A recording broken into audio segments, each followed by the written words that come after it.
The moment the doctor pronounced me dead, my world didn't fade to black. It shattered into a million shards of memory and regret, each one sharper than the last. I felt the cold earth, the stifling darkness of the coffin, the utter silence that was my eternity. And then I woke up. I was on the floor of my living room, the taste of salt from my own tears still on my lips. My husband, Leo, was standing over me, his face a mask of frustration rather than concern. The argument was still ringing in my ears. The same argument that had killed me. Clara, are you even listening to me? This theatrics won't work. I'm bringing Diana home and that's final. Diana. His first love. The woman who had gotten into a car accident a month ago. An accident Leo believed was his fault because he'd asked her to meet him. They'd switched seats moments before the collision, a twist of fate that saved him and cost her a leg. Now he was consumed by a guilt so profound it eclipsed our 35-year marriage. In my previous life, the one that ended just 7 days from now, I had screamed. I had cried. I had refused, my heart breaking at the thought of another woman, his first love, moving into the home we built together. That refusal had led to stress, to exhaustion, to a collapse no one saw coming. I died of a heart attack, alone and forgotten, while Leo and Diana went to the courthouse to get their marriage certificate on the very day they buried me. The knowledge of that future, of my own ignored suffering, was a cold, hard stone in my chest the moment I was reborn. It consumed every ounce of my irrational, hopeful heart. So when Leo lost his temper again, his voice echoing in the room where I had just died, I didn't fight it. I pushed myself up from the floor, my body aching with a phantom pain. Fine, I said, my voice unervingly calm. Go get her. Leo's tirade cut off. He stared at me, his anger replaced by stunned disbelief. What? I said, go get her. When it comes to life and death, everything else is trivial. The words were true in a way he could never understand. I am 55 years old. I have already died once. What else is there that I can't let go of? All I want now is to cling to life, to survive. He looked uncomfortable, shifting his weight. Clara, she's disabled now. She has no one else to rely on but me. It's not like I have a choice. I nodded, a gesture so indifferent it felt foreign. I walked to my bag, pulled out my insurance card and held it up. Let's go. You're coming with me. His eyes widened as if he didn't recognize me. And why would he? Just 30 minutes ago, I was the shrieking harpy he resented. Now I was a placid stranger. I didn't bother to explain. I simply turned and walked out the door. The drive to the hospital was silent. Leo's face was emotionless, but through the rearview mirror I saw it. The small, unconscious gesture he made when he was thrilled. He was rubbing his palms together over and over. After 35 years, I know what every one of his tiny movements means. It was the joy of long resistance finally giving way, the dream coming true. I laughed at myself, a bitter, silent sound, and pulled into the hospital parking lot. I headed straight for the emergency department. Leo grabbed my arm, flustered. You're going the wrong way. Diana is in the inpatient ward. I gave a sarcastic laugh and shook him off. You go get her yourself. I'm about to die. I want to get checked out and see what's wrong with me. I wasn't that generous. I wouldn't personally fetch his precious Diana. The only reason I'd even come to this hospital was for a full physical. I had to know what hidden illness was ticking inside me. Leo looked me up and down, his frustration returning. You only fainted because you were emotionally overwhelmed. You were out for 2 minutes. You're not sick. You sounded so reasonable, I thought you were finally accepting this, but it turns out you're just cursing yourself to make me feel guilty. I shook my head. You're overthinking it. Don't worry, I'm not going to stand in your way. In my previous life I had fought with everything I had and it changed nothing. Now, having already died once, it was time to suppress my emotional brain and make the most rational decision. In this life I would step aside. I spent the entire day going through every scan imaginable. Ultrasounds, blood panels, stress tests. In the end, the doctor concluded that aside from slightly high blood pressure, there was nothing seriously wrong. You're getting older, he said kindly. You need to get more rest. I exhaled a breath I felt I'd been holding for a lifetime. The fear of a hidden cancer, a chronic condition, was alleviated. My death had been from pure, unadulterated stress. It was a death I could prevent. By the time I left the hospital and got home, it was pitch dark outside. I opened the door to my home and was greeted with a wave of laughter and cheer. But the moment I stepped inside, the sound stopped cold. My daughter Maya stood up from the couch, her face a picture of displeasure. "Mom, where were you? You knew Aunt Diana was moving in today. Why didn't you get her room ready?" I took a deep breath, forcing myself to hold back the urge to slap her. This was the daughter I carried for 10 months, the one I gave everything for. And now she was siding with another woman to push me out. The pain of that betrayal, fresh from my past life, cut deep. I didn't say a word. Then Diana pushed herself over in her wheelchair. "Clara," she said softly, her voice a practiced, gentle tremor. "I've caused you enough trouble. I'll leave right away." Leo's face changed in an instant. He pointed a finger at me, his voice exploding in the room. "Diana has no way out. Can't you show some compassion? Forcing her to leave? Is that what you want? You want her to go and die?" My face darkened. The memories flooded back. Our last wedding anniversary, Leo had bailed on our dinner plans because Diana had just returned from abroad and asked to see him. On her way to meet him, the accident happened. He was consumed by guilt, believing he owed her his life. And now he expected me to become her live-in nurse. "Fine," I said, my voice low and steady. "I'll leave. Is that what you want?" I walked into our bedroom. As expected, my clothes were scattered all over the floor. I didn't bother to fold them. I just stuffed everything into a suitcase. When I stood up, I saw them. Fresh gardenias on the nightstand and brand new expensive bedsheets on the bed. My chest tightened, a sharp, painful squeeze. Leo always said he wasn't the romantic type, that he didn't have a flair for sweet gestures.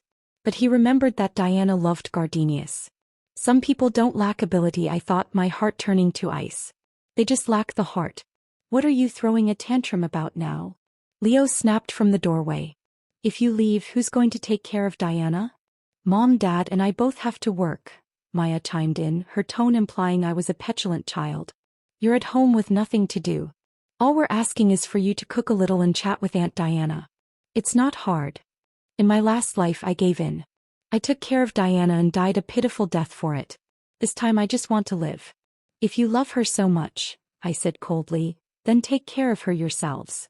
I reached into my bag, pulled out the divorce papers I had printed this afternoon after my checkup, and tossed them in Leo's face. "Sign this. You can take care of her in bed for all I care. No one's stopping your true love." Leo's face went dark. He gritted his teeth, bent down, and picked up the papers.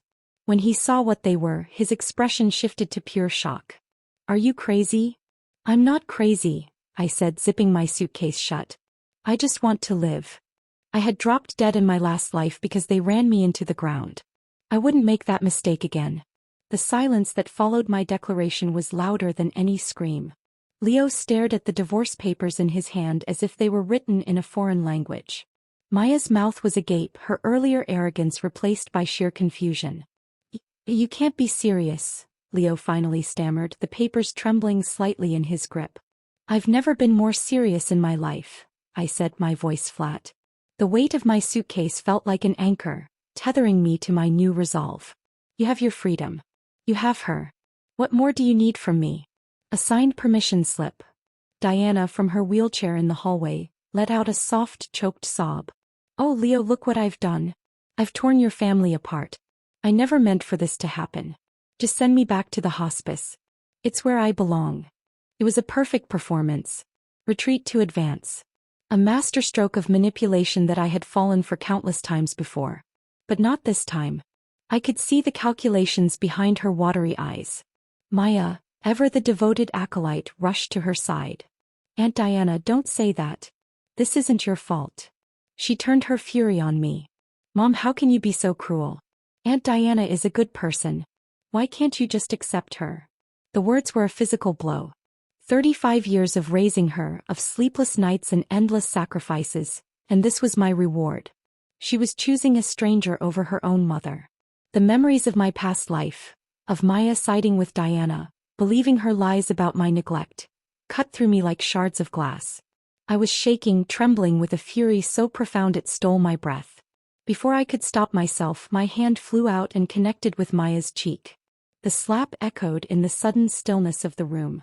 "If you care about her so much," I hissed, my voice trembling with rage, "then you take care of her. Feed her, bathe her, treat her like your real mother.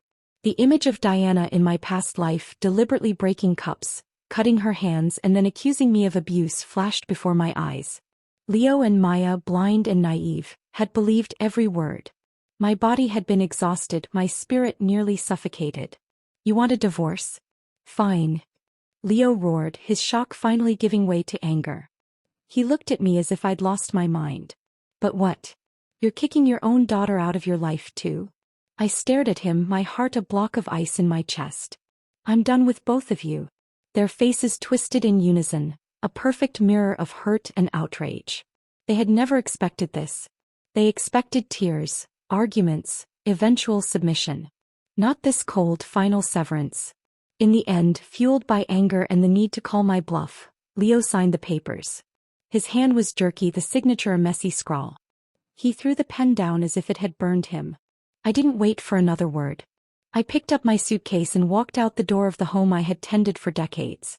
The night air felt crisp, clean. It smelled like freedom. Mom, wait. Maya's voice called out, laced with a panic I hadn't heard in years. She ran after me, grabbing my arm. Mom, can you leave me some money? The request, so blatant and selfish, was the final nail in the coffin. I didn't even flinch. I pulled my arm away. You're an adult now. Time to stand on your own 2 feet.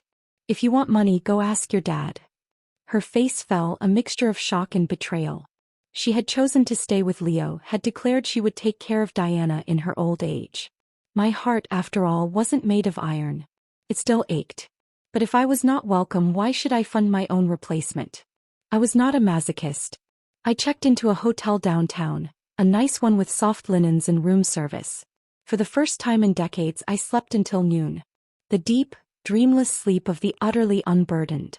When I finally woke, the front desk called. I had visitors. As expected, it was Leo and Maya. They had both skipped work.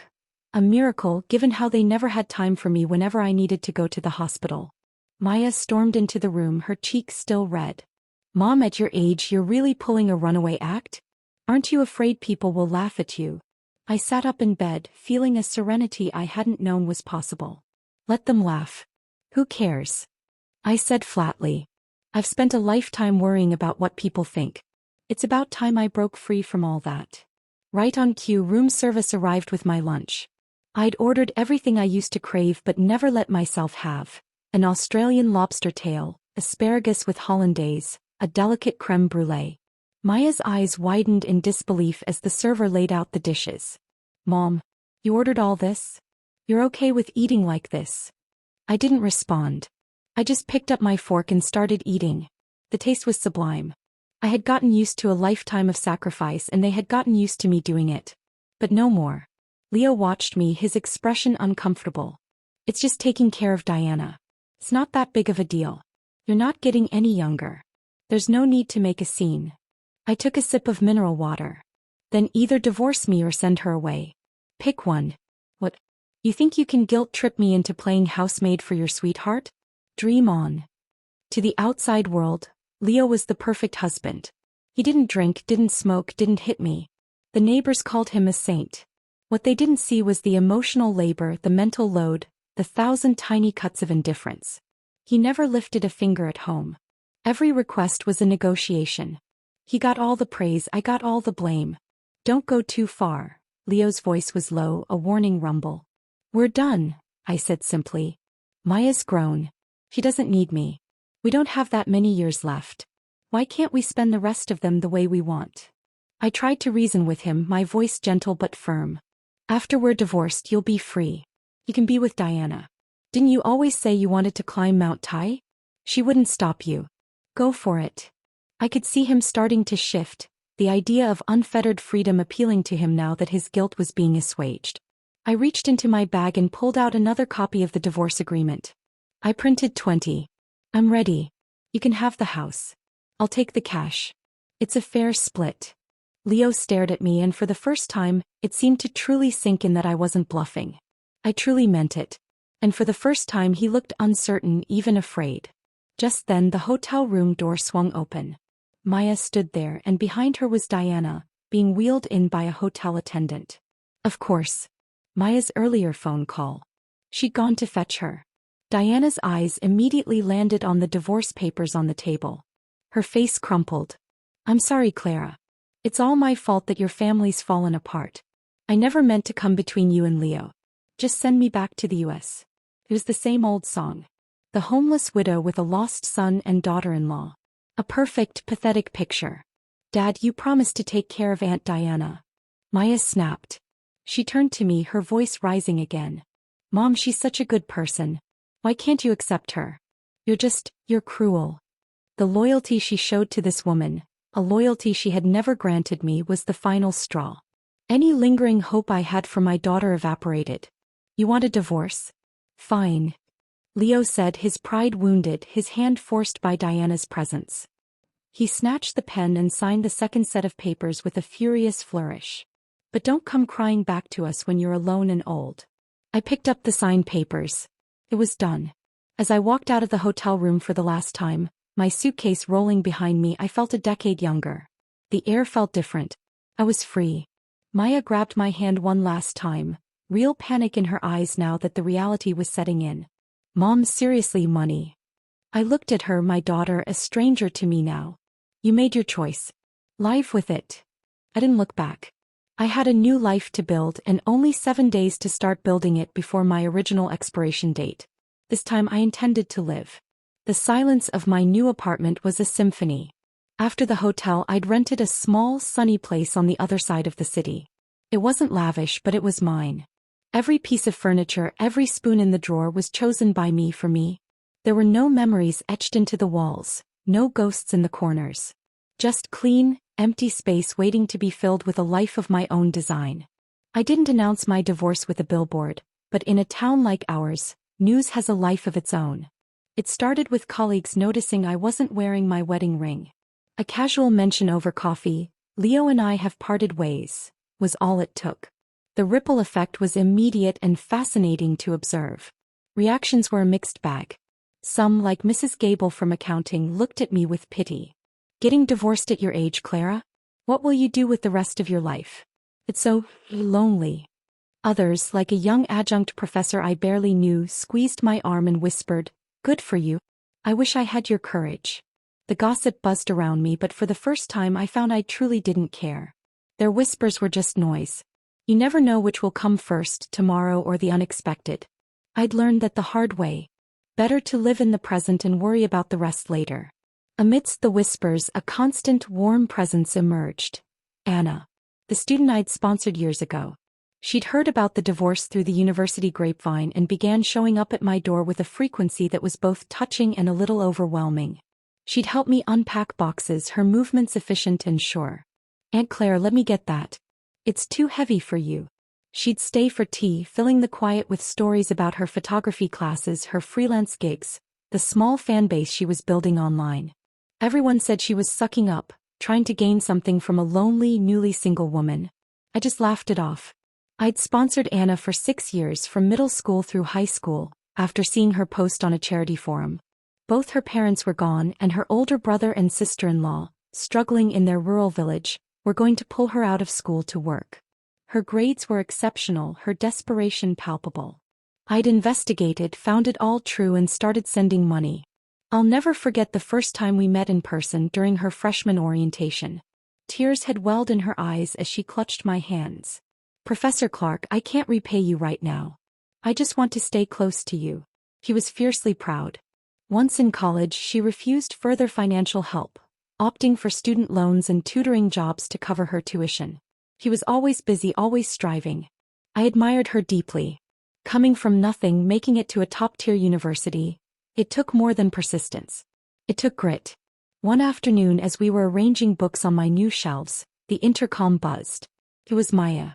She walked in, her eyes immediately scanning the apartment, judging. She looked tired, shadows under her eyes. The initial bravado from the hotel had faded. "Nice place," she said, her tone implying the opposite. She spotted a simple nylon bag of sweet potatoes and dried mushrooms Anna had brought from her village, a heartfelt gift from her family. Maya scoffed. "Kids these days don't know how to give real gifts.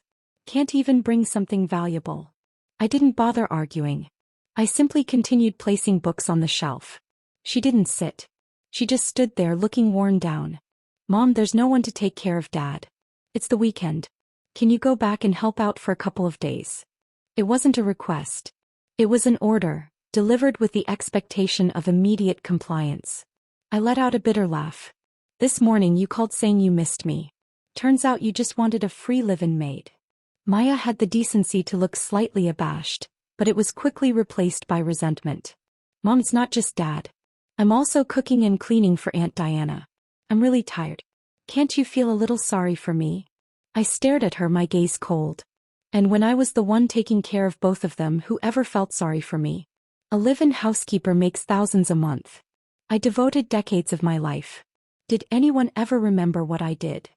I'd heard through the grapevine that Leo had quit his job to take care of Diana full-time. When I'd asked why they didn't just hire a caregiver, Maya had rolled her eyes. What's the point of paying someone? It's not like they'd truly care. The irony was so thick it was suffocating. Funny, no one had ever cared like that for me. When I was sick, I lay in bed alone. Those two acted like I was some kind of superhero, capable of self-healing through sheer willpower. From now on, I said, my voice leaving no room for argument, anything related to Diana has nothing to do with me. I don't want to be asked. I don't want to be involved. We have no connection. Period. Before she left, Maya threw out a parting shot, her eyes hard. When you're old and sick, don't come begging me for help. I didn't say a word. I'd already stopped counting on that daughter a long time ago. The door closed behind her, and the peaceful silence of my apartment felt more valuable than ever. A few days later, on my way home from the university, I ran into Anna again. She spotted me and practically leapt across the street, her face a beacon of excitement. Aunt Clara. Wait there. Before I could respond, she darted into a nearby store and emerged moments later, drenched in sweat, a heavy nylon bag slung over her shoulder. Her face was flushed bright red. These are some local specialties from my hometown. I was going to bring them to your house, she said shyly, thrusting the bag at me. I peeked inside. Smoked pork, dried wild vegetables, homemade preserves. You know I love your family's smoked pork, I said with a genuine smile. Her entire face lit up, as radiant and dazzling as the brightest star. She offered to help me carry it home, but I declined. She looked a little disappointed but quickly perked up. Aunt Clara, I'll get going then. See you tomorrow. She ran off with a little bounce in her step, waving as she turned the corner, a cheerful bunny without a care in the world. I shook my head, smiling, and carried the heavy bag of kindness home myself. Time flew, and soon it was graduation season. The university grew quiet, and I found myself wondering how I'd fill the long summer months. Anna provided the answer. She invited me to travel with her. I frowned immediately, my old frugal habits kicking in. She grinned, leaning close. Aunt Claire, I've got money now. Remember when I was a kid and promised I'd take you traveling someday? Back then, she'd called me on her sister-in-law's battered phone, making grand promises I'd never taken seriously. But she had. She remembered every word. We decided our first stop would be Yunnan. The night before we were set to leave, my intercom buzzed again. It was Maya. She looked awkward, standing in my doorway, unable to meet my eyes. Mom, Marcus wants to get married. What should I do? Marcus. The name was a punch to the gut. Her ex-boyfriend. A lowlife with no stable job, a drifter who lived on charm and empty promises. After our divorce, despite my past objections, she'd gone running back to him. Make your own decision, I told her, my voice devoid of emotion. Just don't regret it. Back then I'd stepped in. I'd arranged a marriage for her with a decent man, a former student of mine named David. Handsome, well-educated, from a good family. They'd had a grand wedding. But she could never forget her first love, her true love, Marcus. In the end, she'd ruined her own marriage. Now I wouldn't interfere. She'd made her bed. She stood there, stunned. Mom used to talk me through things. Why aren't you saying anything now? I took a sip of water. If there's nothing else, you can go. The same conversations, the same cycles. I was sick of it. Emily's face darkened, a bitter smile twisting her lips. Aunt Diana was right. You just don't want me to be happy. You can't stand the idea of me marrying someone I actually like. Fine then. I'm marrying him. My chest tightened. I could hardly breathe. The audacity, the sheer blindness of it. Go. I said, clutching at my ribs, a familiar, terrifying pain blooming beneath my breastbone. After you leave, don't come back. I'll act like I never gave birth to you. She wanted to be heartless, so could I.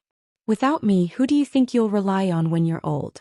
I'm your only family, she said, looking smug as if she held all the cards. That look, so superior, so cold, made the pain in my chest intensify. Get out, I said through gritted teeth. The moment the door closed, the pain exploded. My heart hammered against my ribs, a frantic runaway drum. I felt dizzy, nauseous.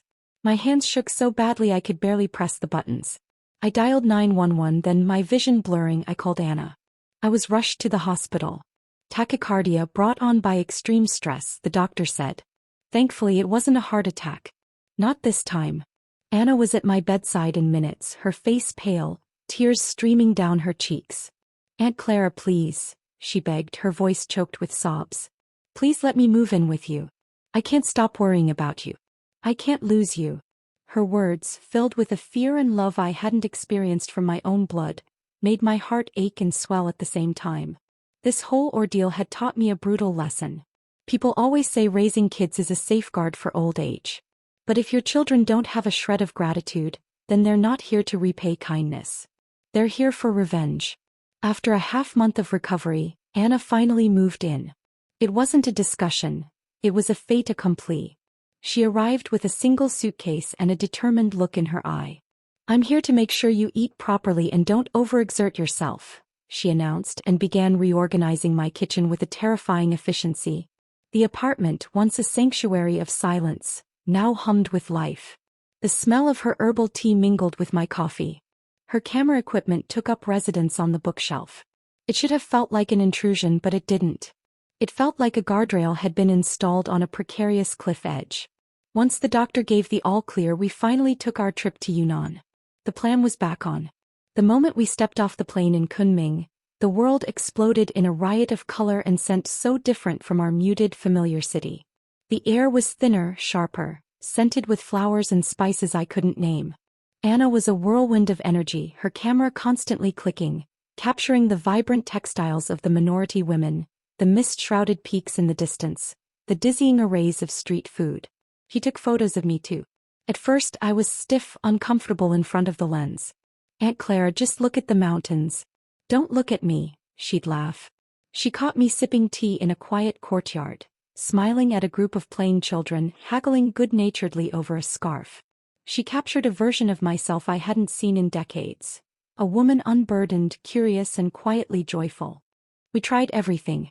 Crossing the bridge noodles, which arrived with a dozen little plates of ingredients to mix in. Strange, fragrant cheeses. Sweet flour pastries. We immersed ourselves in the old towns, getting lost in cobblestone alleys, listening to the ancient music drifting from tea houses. We met other travelers too. A retired Australian couple hiking the Tea Horse Road, a group of bohemian artists from Beijing, a solo backpacker from Spain.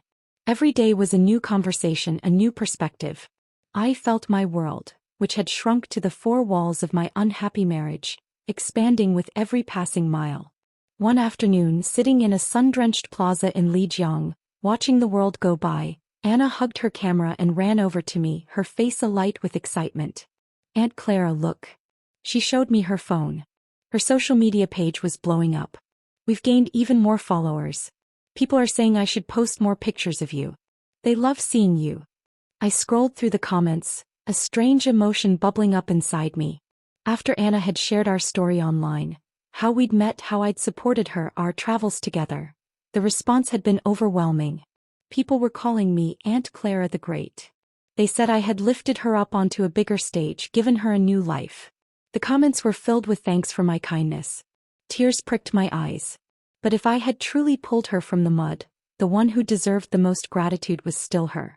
If I hadn't seen the wall of award certificates in her tiny, sparse village home, if I hadn't seen the burning, unextinguishable determination in her eyes, I might never have helped her. No one gives away money for nothing. Every act of generosity is still a kind of investment. I never expected anything in return, but my intention had always been a simple one: to help empower one more woman in this world. Our next stop should be Tibet, I said suddenly, the idea forming as I spoke. I've wanted to go for years, but I never had anyone to go with. Anna grinned and nodded enthusiastically. Then she paused, a more serious look crossing her face. Aunt Clara, are you sure I don't need to pay for anything? For this trip, I mean. Honestly, I'm a bit embarrassed. I haven't spent a single cent so far. She laughed, a bright, happy sound. Ever since I posted our story and photos, we blew up online. Businesses are offering us free meals and hotels just for the exposure. They're throwing ad money at us, trying to ride the wave. I've got a steady stream of income now, so don't worry. Drink, relax. I've got you covered. She winked. And when the money comes in, I'll split it with you. She playfully wrapped her arm around mine, beaming with joy. The sunlight lit up her face and she looked radiant, beautiful in a way that was so different from the shy, timid girl I'd met a decade ago. I couldn't help smiling. You don't need to share the money with me. I've got a pension. I've got savings. I don't lack anything. I was enjoying this carefree, joyful time on the road, truly feeling like I'd escaped my old life when my phone rang. It was Leo. His voice on the line was a jarring scratch on the record of my happiness. He sounded irritated, put out. Your daughter's getting married, he said, no greeting, no preamble. To that deadbeat. You should come back for the wedding. I didn't even hesitate. No. Just 2 weeks ago Maya had called me completely shameless. Mom, you need to give me at least $300,000 for the wedding. No, how are you? No, I miss you. Just a demand for money. I'd hung up right then and there. How generous did she expect me to be? I'd already given her a significant dowry for her first wedding to David. And now, for a second wedding to a man who had nothing, she was still trying to squeeze more out of me. Since the divorce, she hadn't asked once how I was doing. All she knew was how to take, never to give. No one owes someone like that endless patience. Not even their own mother. I hung up on Leo and turned back to Anna, who was watching me with concern. Everything okay? Everything is perfect, I said, and I meant it. Now, tell me more about these free hotels in Lessa. We kept traveling. I never went back to teaching. Anna was right. This was the best era to live in. Our days were filled with joy and discovery. We posted our photos and videos online, added a few tasteful ads, and money just rolled in. It wasn't like the old days, working hard day after day, saving penny by penny. The internet boom didn't just support us financially. It introduced me to people from all walks of life, gave me opportunities one never imagined, and opened my eyes to a much wider world. As the new year approached, a sense of quiet contentment settled over me. The prophecy of my death had passed. I was alive, truly alive, and the world was full of possibility. We finally returned home, my suitcase full of souvenirs and my heart full of new memories. The next day my doorbell rang. I opened it to find Leo standing there. He looked me up and down, his expression complicated. I looked healthier, tanned, and there was a lightness in my posture that hadn't been there before. Ever since you left, he said, his voice grudging, you've been doing better. Your life looks so full. I smiled but didn't say anything. After that hospital stay caused by Maya's outburst, I'd blocked both of them completely. They couldn't contact me unless they borrowed a phone. Leo had probably seen me online. At this point, I was something of a minor internet celebrity. Plenty of relatives and old friends had heard about it. I leaned against the doorframe. Cut to the chase, Leo. Why are you here? He had changed. His back was hunched as if carrying a mountain. His clothes hung loosely on his bony frame. He looked like he'd aged 10 years, nothing like the confident man he used to be. Life with Diana was clearly not the romantic dream he'd imagined. Maya's sick, he said, his voice tired. Can you go see her? The question was so absurd I almost laughed. I don't want to. Even after half a year, I couldn't forget what it felt like to be that close to death, collapsed on the sofa while she looked the other way. Whether she was doing well or not had nothing to do with me anymore. But Leo wouldn't give up. He insisted, refused to leave, his stubbornness a familiar, annoying trait. Finally, worn down by his persistent, gloomy presence on my doorstep, I gave in. Annoyance, not concern, drove my decision. Fine, I sighed. Let's go. I had to see for myself what fresh disaster they had created. The hospital corridor smelled of antiseptic and stale air, a scent that immediately brought back the claustrophobic fear of my own recent hospitalization. Leo walked slightly ahead of me, his shoulders slumped in a permanent state of defeat. He led me to a semi-private room. The The sight that greeted me was a stark tableau of misery. Maya was propped up in bed, one side of her face a grotesque palette of purple and yellow bruises. Her left arm was in a sling. But it was her eyes that struck me most, wide, hollow, and filled with a terror I'd never seen in my defiant daughter. The moment she saw me, she burst into ragged, helpless tears. It wasn't a performance. This was raw, unvarnished pain. "Mom," she choked out, the word a wet, broken sound. She clumsily rolled up the sleeve of her hospital gown with her good arm, revealing more bruises, dark and fingerprint-shaped, marring her skin. "Mom, he's not even human." Leo stood by the window looking out, unable or unwilling to meet my gaze. "Marcus," Maya sobbed, her body shaking. "All he has is a pretty face and some charm. My body's covered in injuries. It's horrifying. He didn't just hit me. He gambled away everything I had. Took all my money and disappeared." I listened to her wails, my own heart a cold, still stone in my chest. Leo had already told me some of it on the agonizingly quiet drive over. After their cheap, rushed wedding, the honeymoon phase had been short-lived. Debt collectors had shown up at their door. Marcus was addicted to gambling. When Maya confronted him, the charm evaporated, revealing the monster beneath. The violence had escalated quickly. A cold, grim part of me wanted to shout, "I told you so. Serves you right." I had warned her. I had told her the truth about the man she was choosing over everyone who truly cared for her. She didn't listen. Now she was living the consequences. Once her sobs subsided into hiccuping breaths, I didn't waste time on sympathy or sugarcoating. I got straight to the point. "Get a divorce." He stared at me, stunned then hesitant. "Mom, I'm pregnant." The word hung in the sterile air, a new layer of tragedy. "Get an abortion," I said, my voice firm but not unkind. "Short-term pain is better than a lifetime of suffering. A child born into a family like this won't be happy. A useless, gambling father. A broken home. That's hell mode from day one." Just thinking about it made my scalp prickle. Bringing an innocent life into that chaos was the height of irresponsibility. I want to keep the baby," she whispered, a flicker of her old stubbornness returning. I didn't try to convince her again. I knew that look. She hadn't given up. She still wanted to believe this was salvageable. She wanted to use the child as a tool to change a man who had no heart. It was a fantasy, a dangerous one. As I turned to leave, determined to remove myself from this vortex of bad decisions, I almost collided with Leo pushing Diana in her wheelchair. They were entering the room. Diana spotted me, and an unmistakable flicker of pure displeasure crossed her carefully composed face before she forced it into a mask of concern.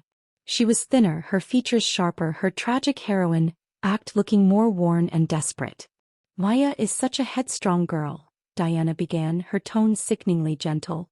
"She got married and now comes crying home every day. Clara, you really ought to talk some sense into her." I ignored her completely and turned my glare on Leo. "Your daughter got beaten like this and you still haven't called the police?" Leo hesitated, mumbling, "She doesn't act like a proper wife. There's always chaos in the house." Diana chimed in, her voice a syrupy poison. "We shouldn't air our dirty laundry.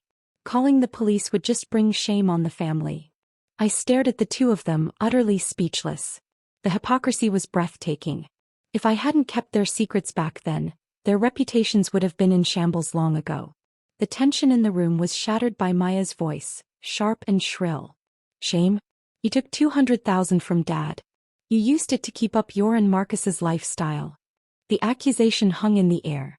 So that's where the dowry money had really gone. Neither of them worked.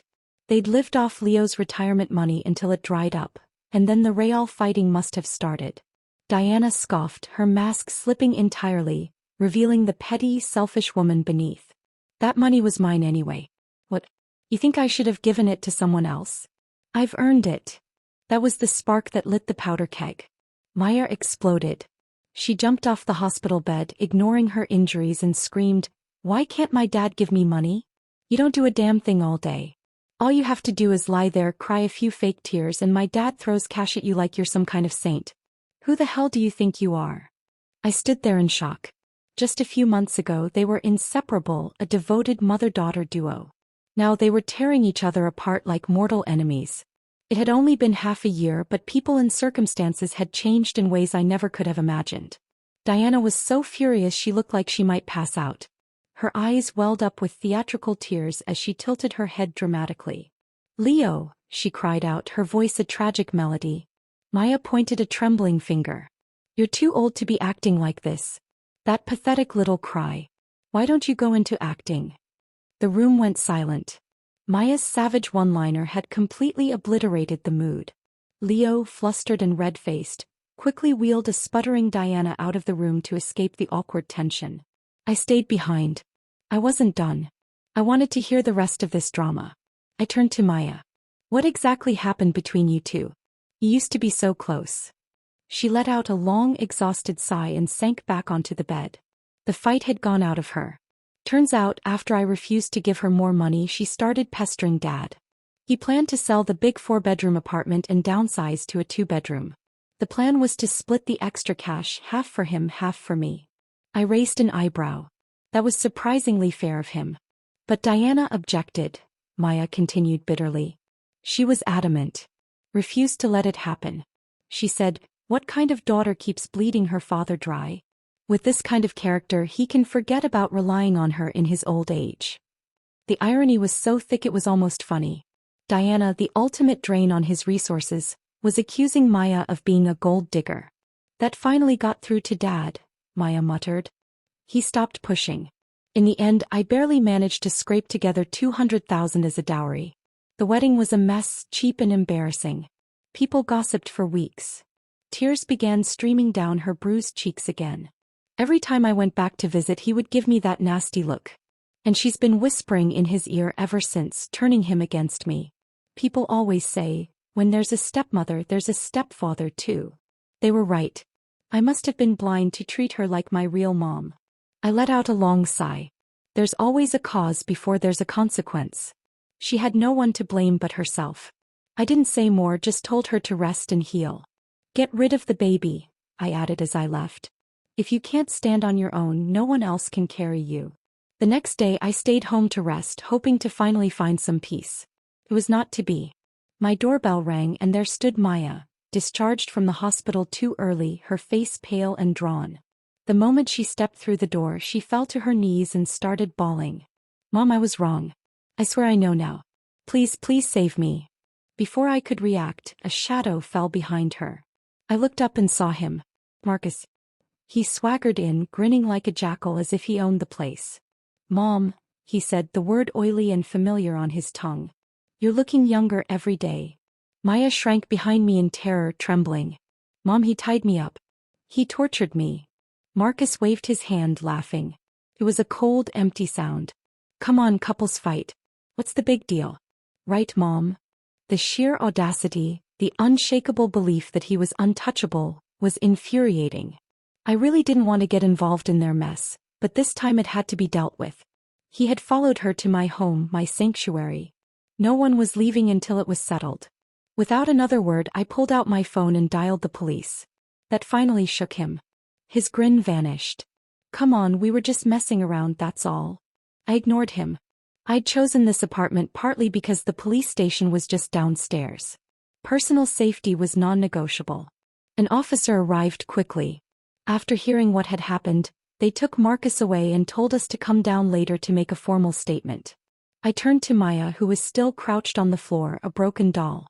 "If you really want out, go to the hospital, get your injuries properly documented, get a medical report. Gather all your evidence.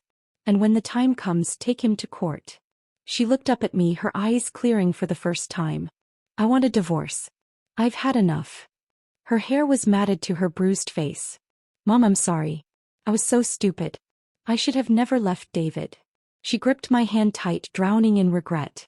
But I pulled away. I glanced down at her fractured fingers, at the proof of her terrible choice, and said nothing. David.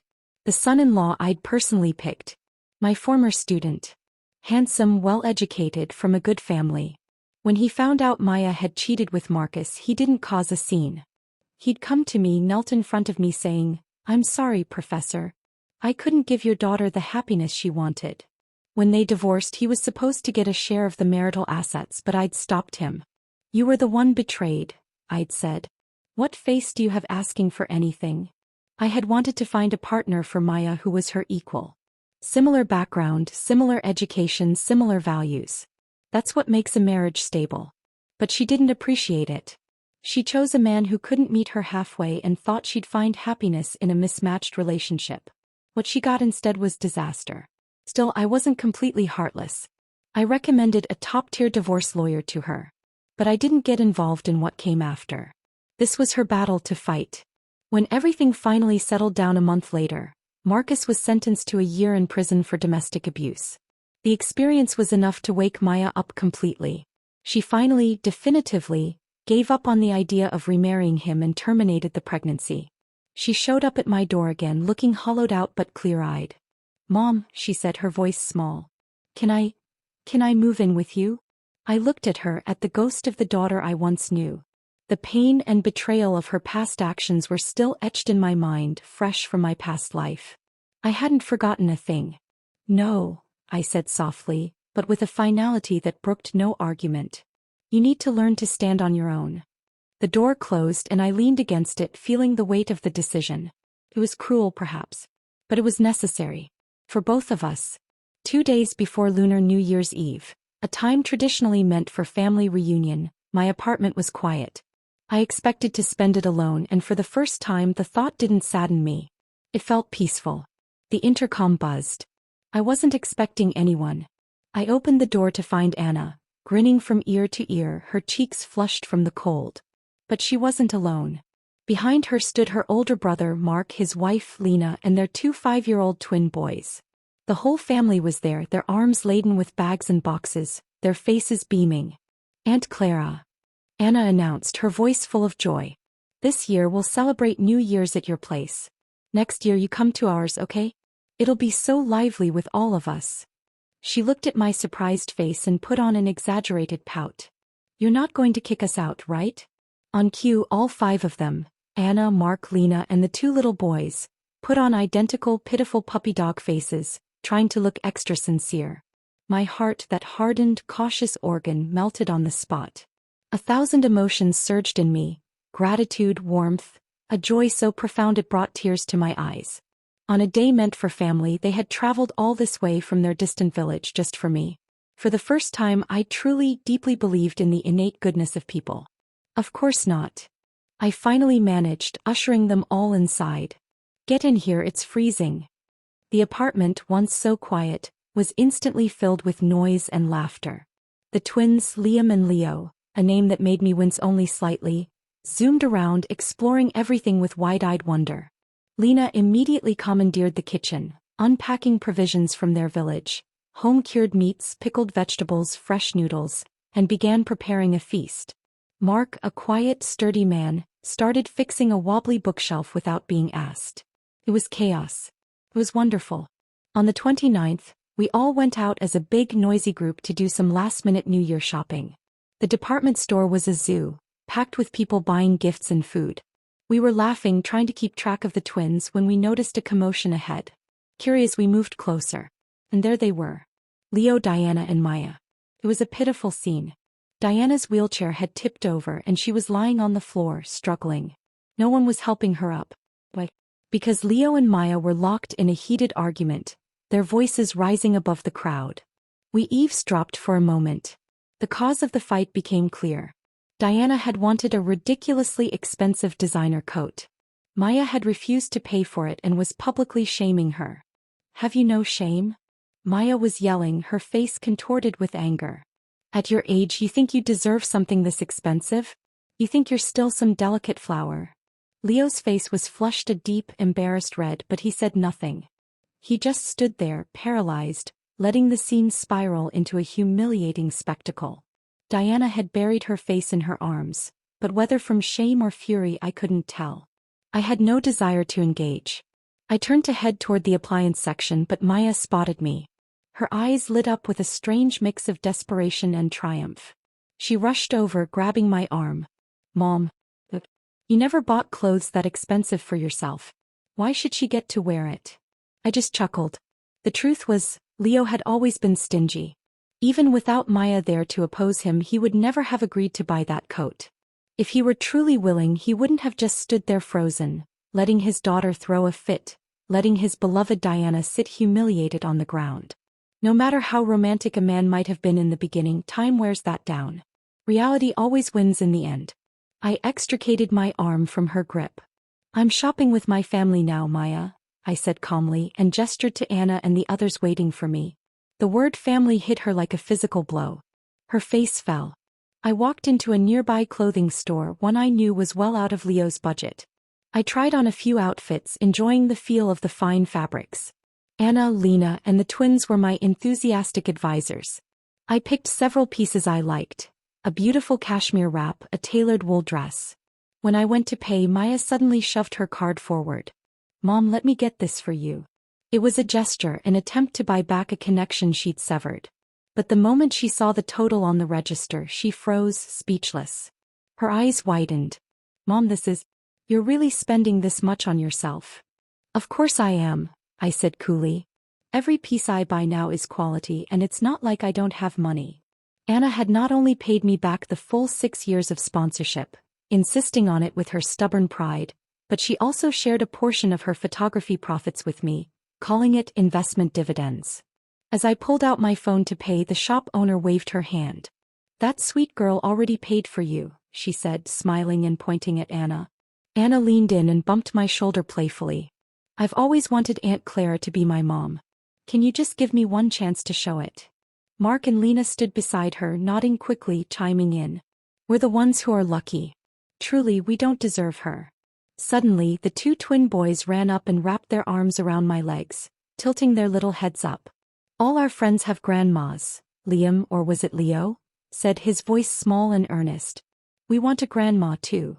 Tears I could no longer hold back streamed down my face as I laughed through them. I bent down and gathered them both in a hug.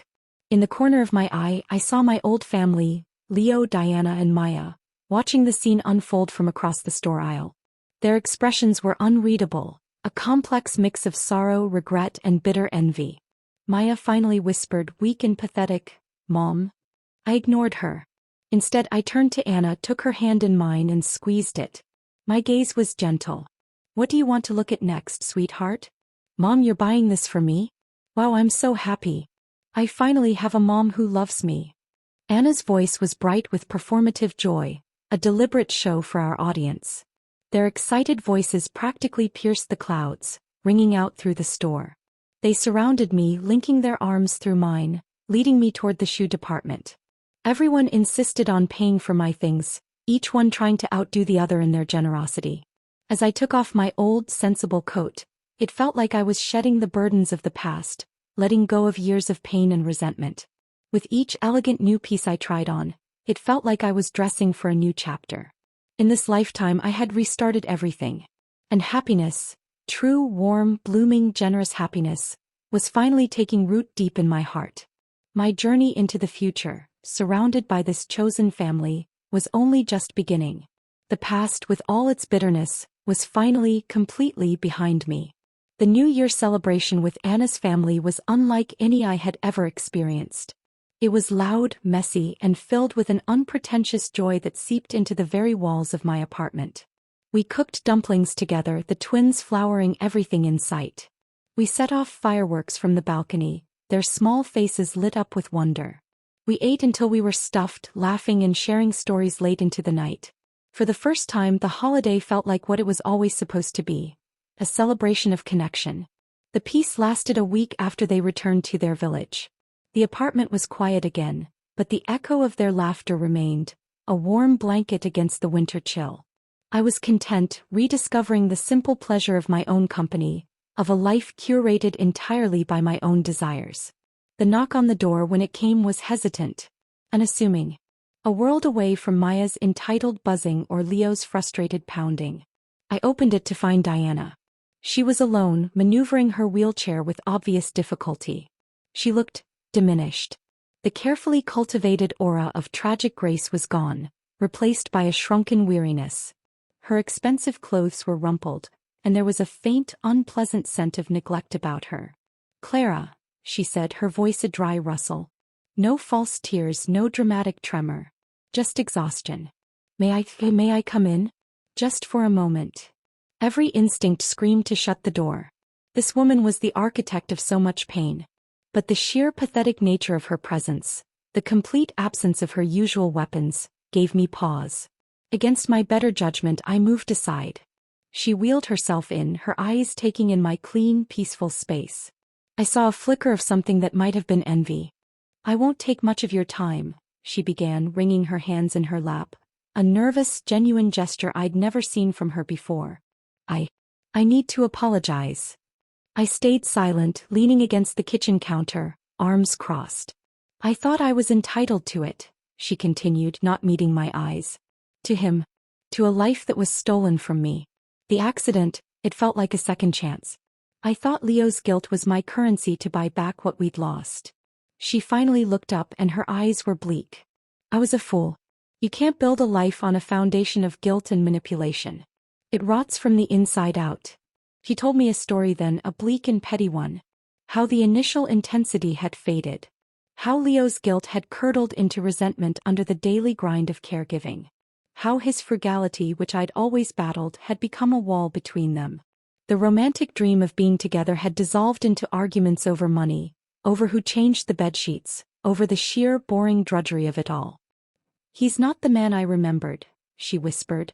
"And I'm certainly not the woman he pined for. We're just two old people trapped in a house full of regret." She had come, she said, because she had nowhere else to go. Her son in the States, whom she'd always boasted about, wanted nothing to do with the drama. Leo and Maya were locked in their own Cold War, and she was the inconvenient pawn in the middle. "I am truly sorry, Clara," she said, and for the first time it sounded real. "For the pain I caused you. For the family I helped break. It was a hollow victory. I got what I wanted, and it's ashes." I listened to her confession, this woman who had been my nemesis. There was no satisfaction in it. Only a profound, weary sadness. We had all lost. We had all been fools in our own ways. "What will you do?" I asked, my voice neutral. She shrugged, a hopeless little movement. "I don't know. Apply for state care, perhaps. A facility. It's not what I wanted, but it's what I have left." She didn't ask me for anything. She didn't suggest a reconciliation or beg for help. She just sat there, stripped of all her pretenses, a lonely, broken woman facing the consequences of her life. After a few more minutes of strained silence, she turned her wheelchair around. "Thank you for listening," she said, and wheeled herself out. I closed the door behind her, my mind reeling. The encounter left me unsettled. The monster I had built up in my head was just a sad, lonely woman. It was a disorienting, almost disappointing revelation. A few days later, Leo showed up. He looked even more haggard than before. The encounter in the department store had clearly taken its toll. "Diana was here," I said, not a question. He flinched. "She told you." "She did." He sank onto my sofa without invitation, his head in his hands. "It's a nightmare, Clara. A constant, draining nightmare. The complaining, the neediness. It's endless. And Maya. She's there all the time now, but it's like she's haunting the place. He just glares at me, at Diana. The house is a morgue."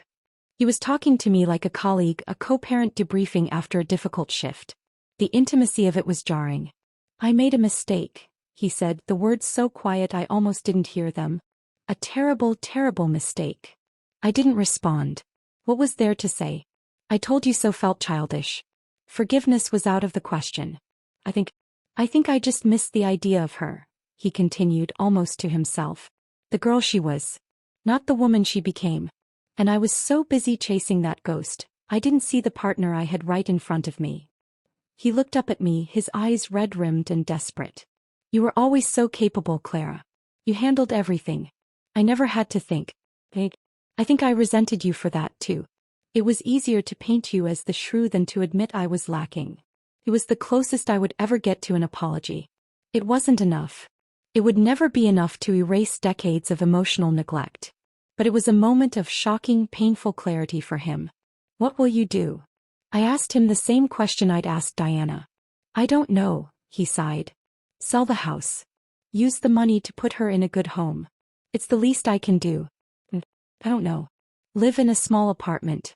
Be alone." The picture he painted was one of utter loneliness. He had burned his world down for a fantasy, and now he was left sitting in the ashes. He left soon after, a broken man. I felt a pang of something, not love, not anymore, but a distant human pity. We had shared a life, a daughter, decades.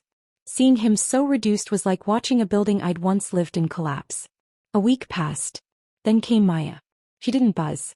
I found her sitting on the floor in the hallway outside my apartment, her head resting on her knees. She looked up when I opened the door, her eyes raw. "He's selling the house," she said flatly. "My home. He's selling it to pay for her care." I gestured for her to come in. She looked like she needed a cup of tea. She sat at my kitchen table, clutching the mug like a lifeline. "I went to see David," she whispered. That got my attention. I sat down opposite her. I apologized. For everything. The cheating, the lies, the way I treated him. A tear slid down her nose and plopped into her tea. "He was kind. So kind it made it worse.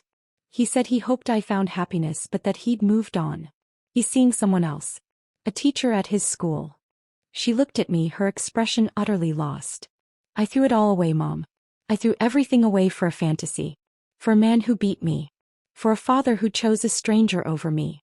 For a," she choked on the word, "a stepmother who saw me as a rival for money." He was finally, truly seeing the board. And all the moves she had made were disastrous. "I have nothing," she said, the words a hollow confession. "No husband. No home. No family. I'm 37 years old and I have to start over from nothing." I didn't offer her platitudes. I didn't tell her it would be okay. Because it might not be. The consequences of her actions were hers to bear. But I also saw my daughter in there, buried under the layers of poor choices and inherited selfishness. The little girl who used to follow me around the garden. "What will you do?" I asked for the third time. She took a shuddering breath. "I found a job. Receptionist at a law firm. It's not much, but it's a start. I've rented a room in a shared house." She looked around my clean, quiet apartment. "I won't ask to stay here. I don't deserve that. I wanted you to know. That I know. How wrong I was." It was a start. Not forgiveness. Not reconciliation. But an acknowledgement. A first, fragile step toward accountability. She finished her tea and stood to leave. At the door she hesitated. "Mom," she said, her voice small. "Thank you. For not saying I told you so." Then she was gone. I stood alone in my kitchen, the ghosts of my past swirling around me. Diana's despair, Leo's regret, Maya's shattered illusions. They had all come to my door, seeking absolution or just a witness to their downfall. I felt no triumph. Only a deep, quiet sense of closure. The saga was over. The battle I had fought so hard in my first life had ended not with a bang, but with a series of quiet whimpers from the other side. They had finally seen the reality of the choices they'd made. And I was free. Truly, completely free. Not just of them, but of the anger I'd carried for them. Their misery was their own. It no longer had anything to do with me. With the past finally, definitively laid to rest, a new energy coursed through me. The world wasn't just something to be survived. It was a place to be explored, to be tasted, to be devoured. Anna and I fell into a rhythm. We became travel partners, content creators, and in many ways business partners. Our online presence grew. We were no longer just a heartwarming story, we were a brand. Aunt Clara and Anna had a following. People were invested in our adventures, in our dynamic. The wise, witty older woman and the energetic, talented young photographer. Brands reached out for collaborations. A luggage company sent us their latest suitcases. A skincare line for mature adventurers wanted a sponsorship. A travel agency offered us an all-expenses-paid trip to Iceland in exchange for a series of posts. We were making more money than I ever had as a professor. It was absurd and wonderful. The internet, which I had once viewed with suspicion, had become a gateway to a life of unimaginable freedom. We went to Iceland. We stood under the shimmering veil of the northern lights, the cold air sharp in our lungs, and I felt a sense of awe so profound it brought tears to my eyes. We swam in the geothermal blue lagoon, steam rising around us like we were in a dream. We hiked on glaciers, the ice cracking and groaning beneath our feet, a sound of pure ancient power. In Italy, we got lost in the winding streets of Venice, ate gelato until we felt sick, and pretended to be aristocrats in a crumbling palazzo. In Japan, we stayed in a traditional ryokan, slept on futons and soaked in an outdoor onsen surrounded by falling cherry blossoms. With each trip I felt myself expanding. I learned phrases in new languages. I tried foods I couldn't pronounce. I met people whose lives were entirely different from my own, and I learned from them. The world was so much bigger and more beautiful than the four walls of an unhappy home. Anna was the perfect companion. She handled the logistics, the negotiations, the technical side of our online presence. She encouraged me to try new things, to be silly in front of the camera, to tell stories from my past that I'd never shared with anyone. One evening, sitting on a balcony overlooking the Santorini caldera, she turned to me. "Aunt Clara, I've been thinking." "A dangerous pastime," I teased. She smiled. "I'm serious. We have a platform. A voice. We should use it for something more than just selling luggage." "What did you have in mind?" "A foundation," she said, her eyes shining with excitement. "A small one. To help girls like me. Girls in rural areas with good grades and big dreams but no means. We could offer scholarships. Not just for tuition but for living expenses, for books, for a laptop." The idea took my breath away. It was a full-circle moment. The help I had given her, once a solitary act of kindness, could now be multiplied. "We could call it the Second Chance Foundation," I said softly. Anna's face lit up. "Perfect." We started working on it immediately between trips. We used our platform to promote it, and the response was overwhelming. Our followers, who had followed our journey from pain to joy, were eager to be a part of it. Donations poured in. Small ones, large ones. Stories from other women who had been given a second chance. It became the most meaningful part of our work. The travel was glorious, but this was a legacy. One afternoon back home, I was reviewing foundation applications when my phone rang. It was an unknown number. "Clara?" a frail voice asked. It was Diana. She was in a care home, she said. It was nice enough. Pling. Leo had done that much for her. She was lonely, but she was comfortable. She was calling because she'd seen one of our posts online about the foundation. I have some money," she said haltingly. "Not much. From the sale of my old apartment abroad. I never told Leo about it. I want to donate it. To your foundation." I was speechless. "I never had a daughter," she continued, her voice thick. "I never did anything that mattered. Maybe this can. Maybe it can help one girl not make the same mistakes I did." I took her details and promised the money would be used well. The call ended, and I sat for a long time thinking about redemption and how it can come in the most unexpected forms. Leo called me once too. He was in his small apartment. He'd taken up painting, of all things. Terrible paintings, he said, but it made him happy. He asked about Maya. I told him she was doing okay, working, building her life back slowly. There was a long silence on the other end of the line. "I'm glad," he said finally. And I believed he meant it. Maya and I met for coffee sometimes. It was stilted at first, but gradually became easier. We would never have the relationship we could have had, but the hostility was gone. Replaced by a cautious, mutual respect. She was learning to stand on her own 2 feet, and I was learning to see her as an adult separate from me. One spring afternoon, Anna and I were in a park near my apartment, filming a segment for our channel. We were talking about new beginnings. Anna was behind the camera, and I was speaking directly to our audience, to all the women who felt trapped by their circumstances. "It is never too late," I said, the words feeling utterly true. "Your life is not a book whose ending is already written. You can pick up the pen at any time and start a new chapter. It takes courage. It takes a willingness to let go of what was, to grieve it, and to step into the unknown. But I am here to tell you the unknown is beautiful. It is full of light." I saw Anna smiling behind the camera, her eyes glistening. She lowered it. "That was perfect, Aunt Clara." We packed up our gear and started walking home. The sun was warm on my face. The cherry blossoms were in full bloom, painting the sidewalks pink. "Where to next?" Anna asked, looping her arm through mine. I looked up at the wide blue sky. The world was vast and waiting. "Anywhere," I said, squeezing her arm. "Everywhere." I had gone from a woman dying of exhaustion, buried without knowing why, to a woman reborn. I had a chosen daughter, a purpose that extended beyond myself, and a passport full of stamps.